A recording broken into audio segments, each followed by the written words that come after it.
Hello student, आज हम fluid mechanics में हम फ्लूइड के रियोलॉजिकल बिहेवियर को स्टडी करेंगे। ठीक है, तो हमारा जो नेक्स्ट टॉपिक है वो आपका है रियोलॉजिकल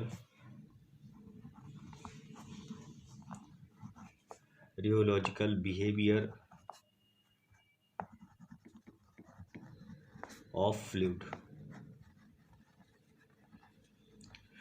का रियोलॉजिकल बिहेवियर। ठीक है, तो रियोलॉजिकल बिहेवियर के हमारे पास फ्लूइड हैं, जितने भी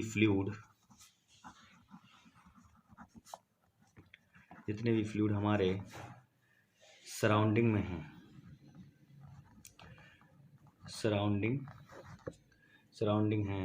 सराउंडिंग में हैं, उनके अलग अलग बिहेवियर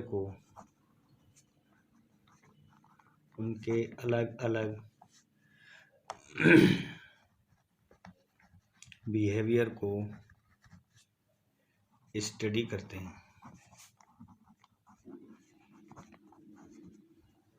ठीक है, मतलब रियोलॉजिकल बिहेवियर में क्या करते हैं, फ्लूइड के जितने भी अलग अलग नेचर हैं उनके हम स्टडी करते हैं। तो मतलब कि ये क्या है, रियोलॉजिकल मतलब ये ब्रांच ऑफ साइंस है, साइंस की वह ब्रांच है जिसमें हम क्या करते हैं, which deals with behaviour of fluid, जो फ्लूइड के बिहेवियर को क्या करता है, डील करता है। ठीक है, तो इसमें हम सबसे पहला बात करेंगे आइडियल फ्लूइड की। आइडियल फ्लूइड क्या होते हैं? आइडियल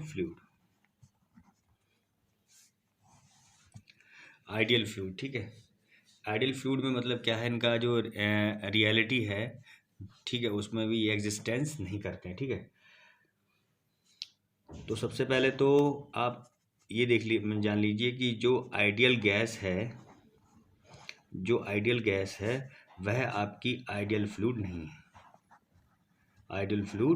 है। आप नहीं कह सकते कि आइडियल फ्लूइड में आइडियल गैस होगी, ये आपका कहना गलत है। ठीक है, तो आइडियल फ्लूइड क्या होते हैं आपके, इनविस्किड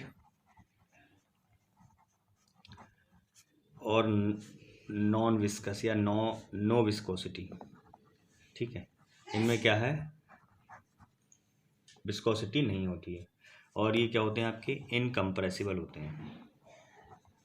ये क्या होते हैं आपके, इनकम्प्रेसिबल होते हैं। तो हम जानते हैं कि आपका जो स्ट्रेस होता है वो mu d u upon d y के प्रोपोर्शनल होता है। न्यूटन्स लॉ ऑफ विस्कोसिटी क्या है, tau mu d u upon d y. तो इस केस में क्या है हमारे पास, ये आपका क्या है, ये आपका है रेट ऑफ शेयर स्ट्रेन या आपका वेलोसिटी ग्रेडियंट, या इसको हम बोलेंगे वेलोसिटी ग्रेडियंट। तो हमारे पास क्या है, जो विस्कोसिटी है वो ज़ीरो है, तो इसका मतलब क्या हुआ, जो स्ट्रेस होगा वो भी आपका क्या होगा, ज़ीरो होगा। ठीक है, तो मतलब कि आइडियल फ्लूइड में no shear stress, ideal fluid में कोई भी शियर स्ट्रेस नहीं लगता है। ठीक है, लेकिन आपका जो कांस्टेंट नॉर्मल स्ट्रेस लगता रहेगा, कांस्टेंट नॉर्मल स्ट्रेस। ये क्या चीज़ होती है, मान लीजिए आपके पास यहाँ पर कोई फ्लूइड है, ठीक है, तो इस फ्लूइड पर जो फ्री सरफेस पर लगने वाला जो प्रेशर होगा, उसके कारण क्या होगा, एक नॉर्मल स्ट्रेस क्या होगा, प्रोड्यूस होगा। ठीक है, तो जो फ्री सरफेस है, इस फ्री सरफेस पर क्या है, प्रेशर के कारण कुछ स्ट्रेस जनरेट होगा, उससे हम क्या बोलेंगे, नॉर्मल स्ट्रेस कहेंगे। ये क्या रहेगा, कांस्टेंट रहेगा थ्रू आउट, ये पूरा थ्रू आउट द फ्लूइड आपका क्या रहेगा, कांस्टेंट होगा। ठीक है, तो इसके लिए जो आपका स्ट्रेस और स्ट्रेन में ग्राफ है वो इस तरीके से बनेगा। ये आपका क्या है, टॉ शियर स्ट्रेस, ये आपका क्या है, शियर स्ट्रेस। और आपका यहाँ पर क्या है, d theta y d t is equal to d u upon d y. ये क्या है आपका, रेट ऑफ डिफॉर्मेशन या रेट ऑफ शियर स्ट्रेस।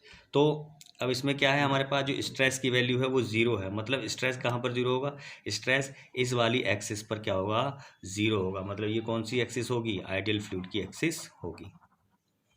यहाँ पर जो स्ट्रेस है वो आपका क्या है, ज़ीरो है। ठीक है, तो आइडियल फ्लूइड के लिए हमारे पास क्या मिलेगी, ये वाली एक्सिस पर आइडियल फ्लूइड आपको मिलेगा। ठीक, दूसरा हम बात करते हैं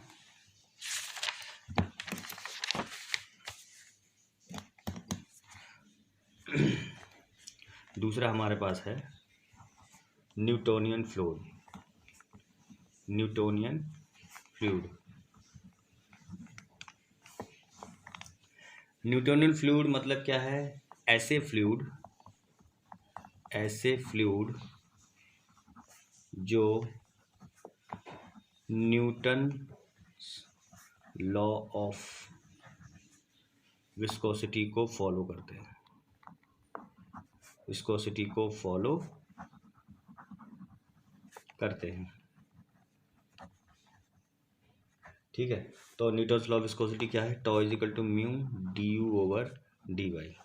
ठीक है, तो ऐसे हम क्या करेंगे, y is equal to m x plus c से इसको क्या करेंगे, कंपेयर करेंगे एक स्ट्रेट लाइन इक्वेशन से। तो यहाँ जो m होगा वो आपका म्यू होगा और जो c क्या है आपका ज़ीरो है, इंटरसेप्ट आपका क्या है, ज़ीरो है।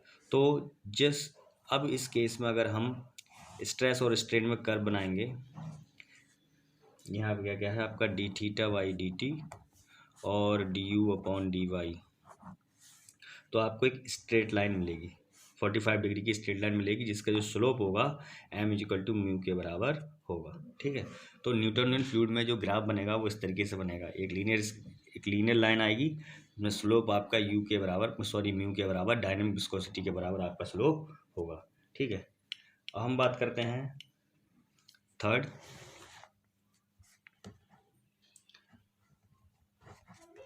नॉन न्यूटोनियन फ्लूइड के बारे में बात करते हैं हम।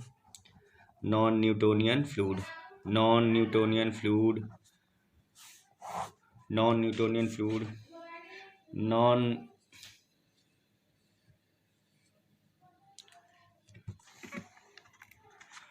न्यूटोनियन फ्लूइड में आपका जो शियर स्ट्रेस है वो आपका क्या होता है, m d u upon d y इसकी पावर n। एक तो इसको हम बोलते हैं पावर लॉ। ठीक है, ये क्या है आपका पावर लॉ है। यहाँ पर जो m है वो क्या है आपका कंसिस्टेंसी इंडेक्स, कंसिस्टेंसी इंडेक्स, या इसको हम बोलते हैं गाढ़ापन। ठीक है, मतलब जो कंसिस्टेंसी मतलब आपका फ्लूइड कितना गाढ़ा है। n आपका क्या है, फ्लो इंडेक्स, ये आपका क्या है, फ्लो इंडेक्स।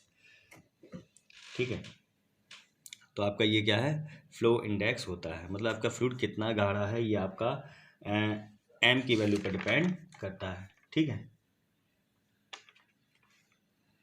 तो जो n है, n के वैल्यू के अकॉर्डिंग, वैल्यू पर बेस्ड हम नॉन न्यूटोनियन फ्लूइड को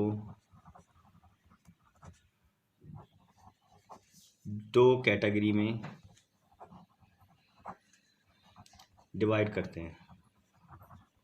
ठीक है, दो कैटेगरी में डिवाइड करते हैं। ठीक है, एक तो n इज ग्रेटर देन 1 और एक n इज लेस देन 1।